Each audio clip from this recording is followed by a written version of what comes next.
All right, today we got a very special guest, Mason Crane, my son, who's 25 years old.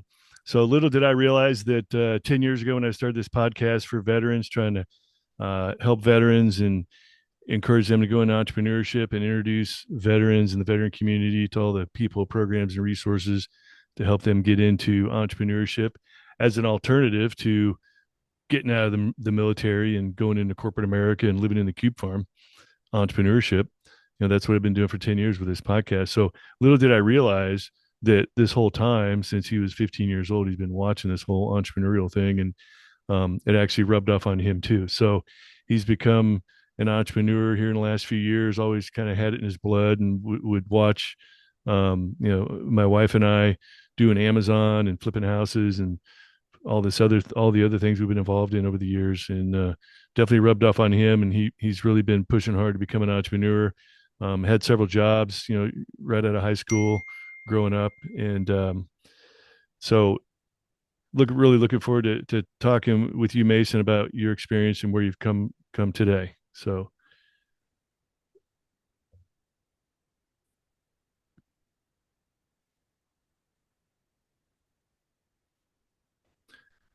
Mason, normally we talk about, normally like to have people go back and tell us about their background. So take us back as far as you want to go and tell us about your journey. Yeah, thanks for having me, Dad. So in high school, I kind of got into enjoying like construction and was always, I liked the idea of construction, welding, working with your hands. Ever since I was a kid, I was always, fiddling with things and interested in engines and stuff like that. And I decided to go to college or trade school for welding right out of high school. Did that for about a year and then I had a couple like random welding jobs, factory stuff, and those were okay. They paid decent, but they weren't really what I was looking for.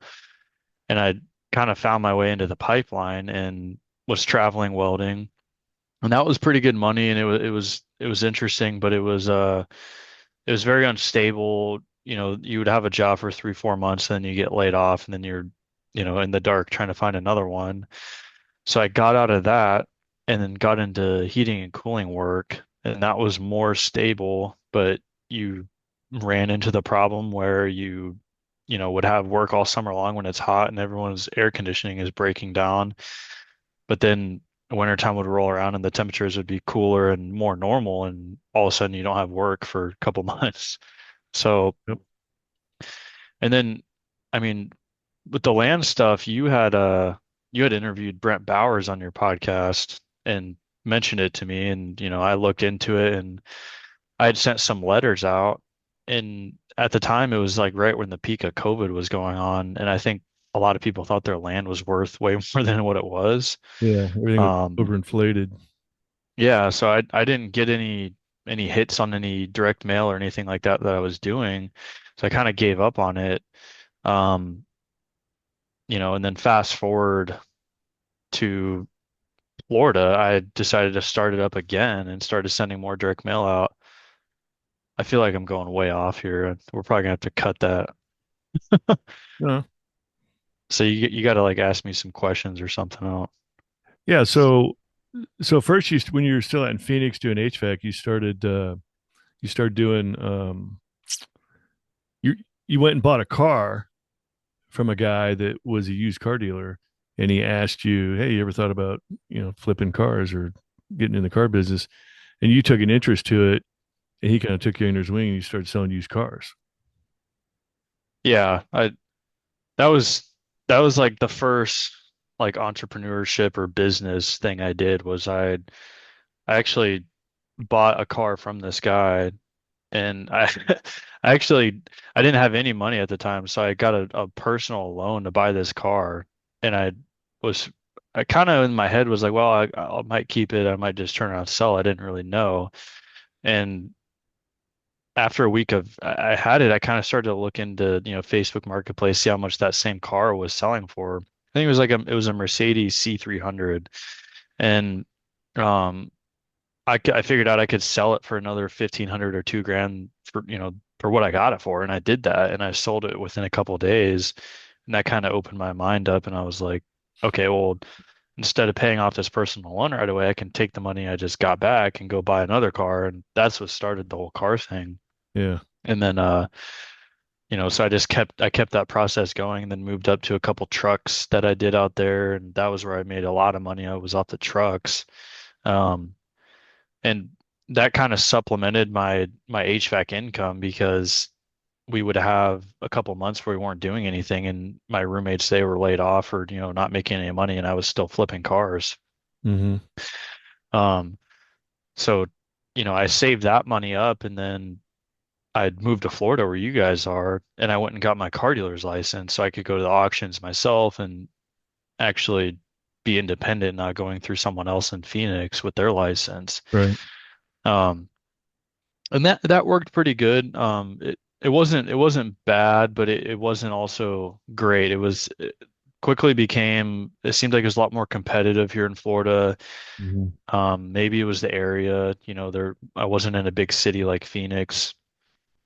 And it just seemed like it was a lot of problems. There was a lot of dealers that would have problem cars and they would just throw that in the auction to try to get rid of it really quick. And it was like they were always trying to hide something. So it was kind of a dirty game. And a lot of times you easily get screwed. You think you get a good car and then you're driving for 20 minutes and the transmission starts slipping or I mean, it's just so pretty quickly I started looking at the numbers and I was like, well, I'm basically losing most of the money. The cars that I did sell, I made money on them, but when you have to spend, 5, 10 grand to make $1,000, that's a lot of cash just for one car that you have to have, you got to have quite a bit of cash for it to be worth it. Doing one or two cars a month just doesn't cut it, just you can't even pay your bills that way. Yeah. So To scale that way, because no matter what, you eventually run out of money to buy more cars. yeah. Yeah, and if you have, a couple $100,000 in cash, you could probably successfully pull it off. Or if you have, someone that's lending you money privately, I know a couple of very successful car dealers, so it is doable. It's just it's a tough business. Um, so I'd basically like used up pretty much all my cash that I had at the time. Like I was almost down to nothing. So I was, basically kind of wrote that off as a failure. And then I kind of remembered the land stuff again and Brent Powers. And I was like, well, let me give it a shot again. So I sent out a couple mailers, spent maybe a couple $1,000, and I probably spent like $1,000 or $1,500 on mailers, and I landed a deal, and I had no idea what I was doing. Um, but I knew that I could technically get this under contract and then try to sell the paper, the contract at the time. Hmm. So that's what I did. I drove out to the land, took pictures of it, posted it on Facebook Marketplace, Craigslist, with it being under contract with the seller. And I think within 2 or 3 weeks, I had a realtor reach out to me and she said she had a client that wanted to buy it. And I was like, I had no idea what I was doing and this was all new to me. Um, but I knew that when I did the numbers, I was going to make $6,600 in cash after the realtor fees, everything, and I didn't have to buy it. It Yep. was a wholesale or an assignment. And I remember the whole time thinking about it. I was like, there's no way this is going to work. Like something's going to happen. The seller's going to back out when he figures out what I'm doing, even though this was all in the contract he signed, but you don't really necessarily blatantly want to say to someone, hey, I'm going to wholesale this out from under you. So, Yeah. um, and it all worked out in the end. And I, went and picked up the check from the title company. And from there, it was just game on. And I'd pretty much have just taken whatever money I've made and tried to invest it all back into letters, Yeah. and so that's what started it. And then now, it's Like I remember that. I remember when that was going down. Right about the same time, or right before that, I had just bought my first vacant land lot, and I bought it for 10 grand, yeah, paid cash for it, and it cost me like 12 grand when it was all over with. And all of a sudden, you got that deal, and I'm like, hey, go take pictures of my land and then put them on Facebook Marketplace. And because you'd been selling used cars on Facebook Marketplace, you're really familiar with the platform, what worked and what didn't. And so when you threw Hmm. vacant land on Facebook Marketplace, you automatically knew, you could tell when somebody was BSing you. You could tell when this was phishing or stupid stuff. You could tell when somebody was serious because you already been through that for a couple of years with the vacant or the used car thing. And I'm like, hey, put my lot on your Facebook and see if you can help me sell it. And sure enough, another realtor started texting you, and it seemed kind of weird at first, mostly because there was a language barrier because he was a Hispanic realtor. We're in Florida, and he had Hispanic clients, and these people bought my $10,000 or $12,000 lot for like $45,000, and we owner financed it with them, and that was like 5 6 months ago, and I've been getting $1,700 a month from them ever since. And you sold that one almost about the same time you sold your first one, and you've done tremendous things since then. But I think we were like, when the whole thing started, we were like in our back. You were over at our house in our backyard, and we were all hanging out in the pool. And you start getting these text Yeah. messages. And I still remember them. I'm like, you're like, hey, look at this, and we're reading through it, and we're like trying to decipher: is this real? Is this really going to happen? And then, like you said, through the whole process, like something's going to go wrong. Something's going to go. It's too good to be true. Something's going to go. And both those deals went through as advertised. And I actually went to the title company with you when you got your $6,600 check from the title company here locally, and took a picture of it and everything else. And then things actually, after those two deals happened, everything went cold, and we couldn't figure out what was going on. We thought we were off and running, and everything just like stopped. And that was probably like August timeframe, maybe, when we sold these two or got these two deals done. Well, then we were Yeah. bumping Yeah. up against the election, and Hmm. no idea why, but everything just came to a standstill a couple months before the election. Nobody was buying, nobody was selling. That's what it seemed like from our perspective. Yeah. People started saying, well, maybe after the election things will change. And they did. Like, I think within a week after the election was over, things started happening again, you know. Um, Yeah. Whether that made sense or not, it's just a fact. Like, people, everything just kind of came to a standstill until the election was over. Not really sure why. And then since the election, you've had even more success. Yeah. It was, I got 3 lots under contract. Well, we bought one.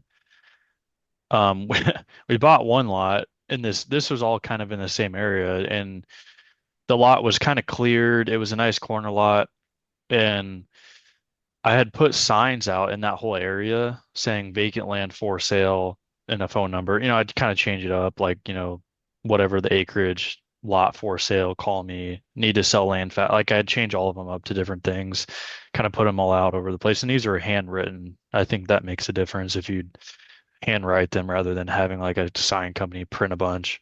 Yeah. Um, and I, what the one lot that we had just bought, I think we closed on it like, or we were in the process of closing. I don't even think we had technically closed on it and bought it yet. I had this guy from out like upstate New York or somewhere up north call me, and he wanted to go look at it right away. And I showed him another lot first, and then I told him, I was like, "What are you looking to do?" And he was like, "Well, I just need a place to store like my trailers and lawn equipment." I was like, "Well, I've got one cleared and ready to go, but it's more." And I drove him down the road and showed it to him, and he was like, "All right, I'll buy it." And the next day, they drove down and signed a contract in person to buy. And this one was purchased for 28,000 and sold for 45. If I remember, it was either 40 or it was 40 or 45. It was somewhere in that range. I can't remember the exact numbers, but um, it was a decent quick profit. And it was, this happened in less than a month from it probably took less than a week once we closed on it to sell it. So it was a really quick deal. Mm-hmm. Um, and this was right after the election.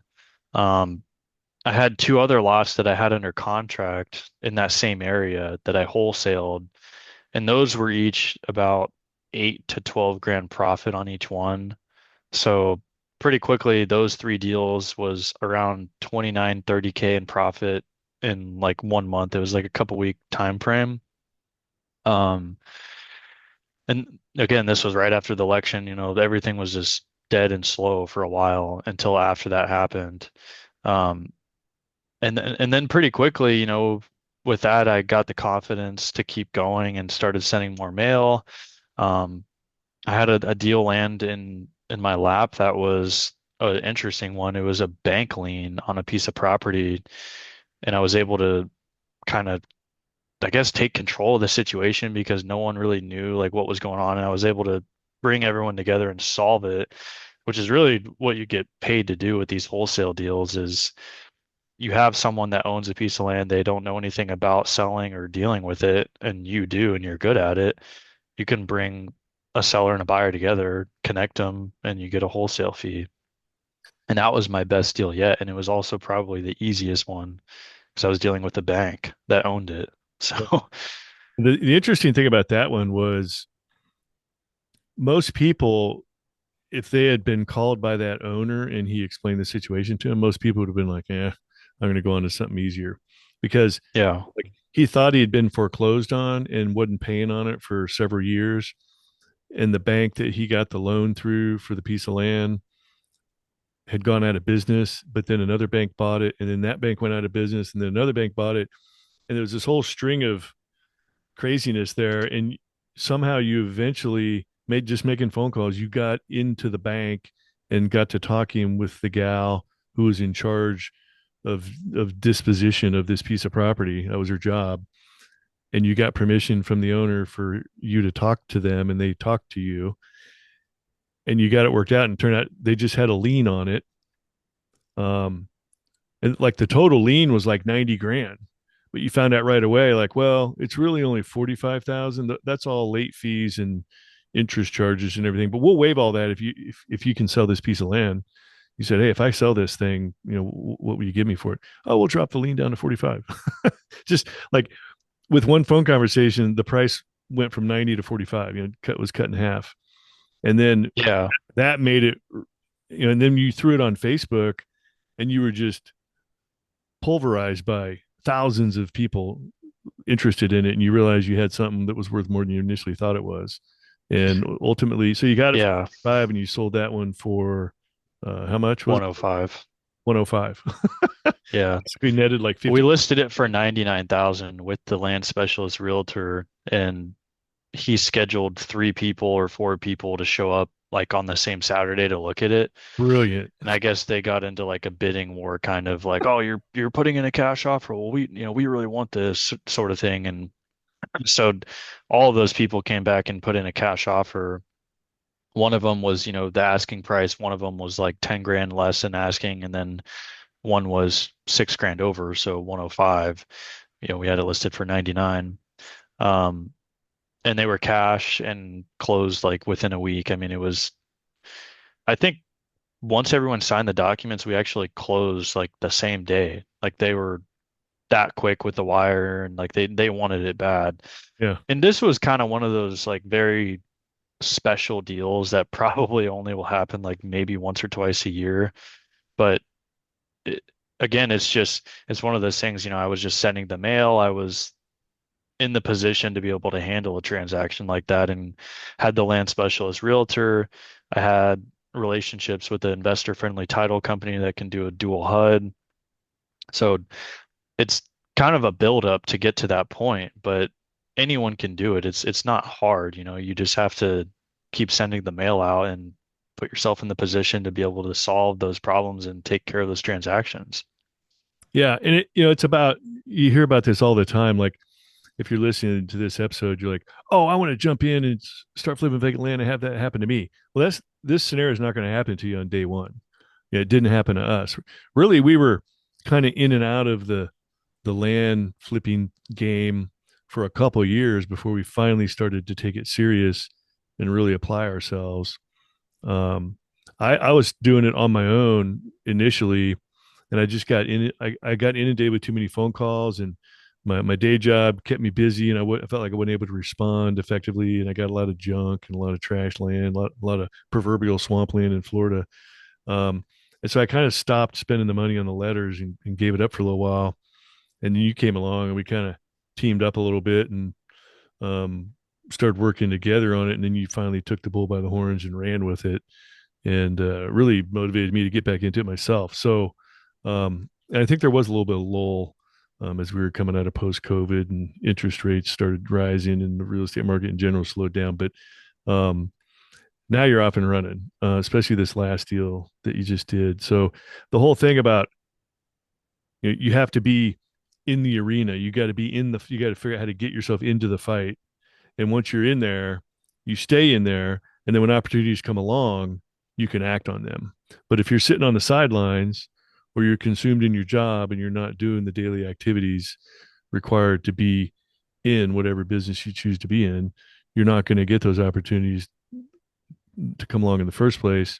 Or if they do, you're not going to be able to act on them. And being your dad, here I am promoting entrepreneurship. I mean, you're struggling there for a little while, paying your bills. I mean, I was like, maybe you should go get another HVAC job. Maybe you should look at getting, just until you get and you're like, if I do that, I won't be able to act on an opportunity when it comes along. And I'm like, okay, but Yeah. it's your life, man. It's your life. But fatherly advice, you got to be tried. You might need something to pay your bills, and you did part time plugged in for certain guys here and there, trying to piece things together, make ends meet. But in the end, if you had taken a full time job and kind of given up on it, none of this would have happened.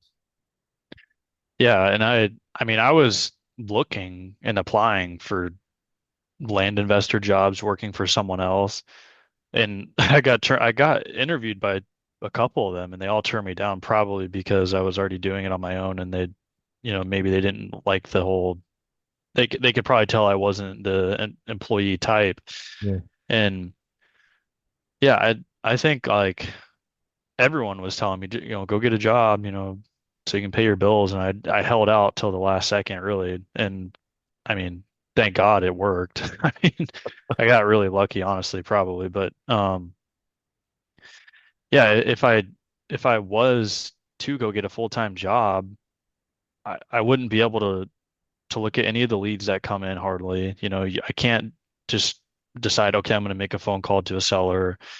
Um, I'm single. I don't have anything tying me down. So like my whole daily schedule is I wake up and it's land business and that's it. Like I don't do anything else other than go work out or some random stuff on the weekends. And so I've literally dedicated my whole entire life to only land stuff. And that's probably why I've been able to land some of these deals. Not saying that the average person needs to do that. But for me, it's just I've kind of just dove in headfirst into it. And also I really enjoy it. It's for me, I like the leads coming in. I like, investigating the different pieces of land, what's wrong with it, driving out to look at the land, um, figuring out how much it's worth, all that stuff. It's like a puzzle coming together and I enjoy it. Um, so I think like for anyone that's interested in getting into it, for one, you probably need to have a decent bit of money, not like a crazy amount, but enough to send some marketing, some mailers, and then you need to decide how much time do you have and are you able to hop on the phone if you have a deal come in that you can see in your email that's potentially worth 20, 30K, can you stop everything you're doing and call that person right now? Mm-hmm. If not, then you need to find someone really close to you that can do it or hire someone you trust that will. Mm-hmm. But if you can't do that, then I wouldn't recommend getting into this. And how much, how valuable do you think the Land Sharks course? Because what started this whole thing was about 3 years ago. I interviewed Brent Bowers. I'd never met him before, and when Mm, we were done with the interview, he was telling us all about the Land Sharks course. When we were done with the interview, I'm like, okay, tell me more about this because I was just interviewing you to be in my podcast, but now I'm interested in this. How to and I ended up buying the Land Sharks course and going through it, and that's what really got us started in it. So, how influential was the Land Sharks course for you? yeah, I mean, it was everything really. I mean, that's what I Yeah. still use the exact same method that he taught in that course today. Like I Mm-hmm. use the exact same letter he gives you in the course. I use all the same softwares. There's a couple things I've changed, and he might have even added that to the course nowadays. I haven't watched it in a long time, but yeah, and then plus just being a part of the community, like the Facebook groups. the connections I've made. Um, not alone just Brent, but also Daniel Watson. I don't know if he'll listen to this, but he's been awesome, and he's been like basically my private coach, and we've worked on a couple deals together, JVing on some deals. Um, so yeah, it's been very great. I mean, I wouldn't have done any of it without the Land Sharks course. Yeah. And we've gotten to know Brent really well. Actually, my wife Kelly is now his executive assistant running all his back office stuff. And it's kind of funny how that worked too. But Yeah. um, if you're interested in the Land Sharks course, look it up, Google it, send me a message, whatever. And if you talk to Brent, just tell him that you heard about it on the Veteran on the Move podcast from Joe and Mason Crane. I don't have an affiliate arrangement with him, honestly. I swear I don't, but maybe he'll toss me a bone or something if you let him know where you heard about it. Um, so I want to go back to your first deal where you pocketed $6,600, and I want to emphasize this to some of the young budding entrepreneurs out there. So your business model with flipping used cars was spend four, five, six, $7,000 cash of your own money on a car that you hope doesn't have issues with it at the auction, clean it Mhm. up, turn around, try to sell it, and maybe make 1,000 or 2,000 at the most. I mean, probably very rare. Maybe one car you might have made more than 2 grand. I mean, it was pretty rare, and you were happy to make 1,000, and sometimes you were happy to break even after it was over with because it didn't work out the way you wanted it to, or there were more issues than you thought, and there were even a few that you might have lost a little bit. So your first land deal, other than sending out the cost of sending out letters, you had no money in this deal. You did not come out of pocket at all, and you came away with a $6,600 check. I mean, how about Yeah. that for rate of return? Yeah. I think I bought some signs, but that was probably 20, $30. Yeah, And just the drive time up there to take pictures. And so, to be realistic, but again, like that's was hardly anything. I mean, and I enjoyed it. Um, so yeah, the granted, it would have been more if I didn't have a realtor involved. I paid a realtor commission. I mm. maybe could have sold that on my own, but yeah, the rate of return, The it's thing about that deal, you didn't actually hire a realtor. A realtor brought no. you the buyer. Yeah, So she saw my ad on yeah, Facebook and then messaged me and said she had a client that bought land in the area and um they were interested in the parcel. So yeah. yeah, I mean she handled most of the transaction. Um and again, this was a wholesale, it technically was, an assignment selling the paper, and I'd explained that to her and she was totally fine with it. She didn't care. And most realtors won't if they know they're going to get a commission. They don't really care as long as they get their Yeah. commission. It actually worked out Um, good to have her involved in it because she yeah, for the first one, yeah. she kind of socialized the idea with the buyers that it was an assignment deal, and don't worry about the paperwork saying this or that, it's fine. She worked with you, never really had to talk to them, she did the talking for you. Yeah. And I so never talked to him at all, yeah, actually. so it was written in this case, it was well worth. Did you pay her Yeah. a 3%, or did you give her a fixed amount? It might have been more than 3%. I think it was more Yeah, because it was, I think the actual sale price of the deal was 30 grand. So, it's not like a house sale where they make a lot more than that. yeah, so like, you know what, 30 grand, let's see, 1% is 300, so 3% would have been $900. I Want think to it say was you might just a have paid little her. less than I want to say you might have paid her 1,500. Does that sound familiar? I can't remember. It was Yeah, it was it was between 1,000 and 1,500 most likely. I'd yeah, have to go back and pull the paperwork out, but yeah, for the first deal, it was worth having her there to handle it. Now, with that being said, once you learn this stuff, you don't need a realtor for anything really, but it is nice to put that work off on them if you're busy with other things. It's nice to have. Now, the problem is a lot of realtors aren't good and they're lazy and they don't think that a lot of them look at land deals as a lower transaction, so they're not making a huge commission off of it. Now, I have a really good land specialist realtor that's been awesome. So I'm totally happy to pay him, 3, 6%. But again, you don't need a realtor for any of this. You can do it all yourself, list it on Craigslist, Facebook, put signs out. You don't have to be a licensed realtor to sell real estate. That's kind of a misconception. I want to make sure people know that.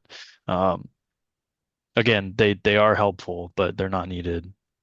Absolutely. So you're not really selling anything. You just here tell us about your success story. But what's your website? What's your land website? Um, Gosh, it's landownercentral.com. Yeah, I think that's right. Yeah. We don't promote that website very much, but yeah, if you're looking to buy or sell some vacant land, by all means, go there and look us up Yeah. if you're interested, and check out the Land Sharks course with Brent Bowers. That's definitely what got us started. And Brent's actually been on the podcast twice now. I interviewed him like a year or so after the first time we interviewed him, and we're moving on to some more interesting situations, possibly putting mobile homes on vacant lots and that kind of thing, and looking forward to Yeah. expanding and pivoting the business as we go along. So, anyways, so Mason, you're only 25 years old. You make your dad proud, seeing what everything you've done and accomplished. I can only imagine.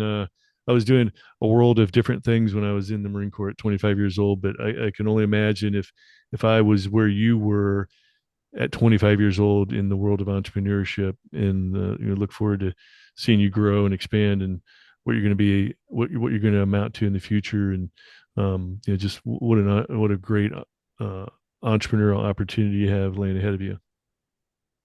Yeah. Thank you. Yeah. And I mean, none of this would be, without you. You've been the one that's been in the game, and I've watched you do it all, and that's what's motivated me to try it and um, you know, really sacrifice pretty much a lot of things to to be able to do it full time. I mean, so it hasn't been an easy road, and it's taken a lot and a long time to get to where I am. But I'm excited for the next, couple years with the mobile home stuff. I think that's going to be huge. And that's kind of the great thing about the land. It's like it's not just land. There's so many options and different things you can do with owner finance, mobile homes. That I mean, the list just goes on and on. So Yep. and plus the competition. You know, you can do basically the same thing with houses, but everyone's doing the same thing with houses. Yep. You hardly hear of anyone flipping land or buying and selling land. It's not a common thing. So the competition's a lot lower. Absolutely. All right, Mason. Thanks for sharing your entrepreneurial success story, and look forward to seeing your future success. Yeah. Thanks, Dad. You bet. All right, we're Oscar Mike.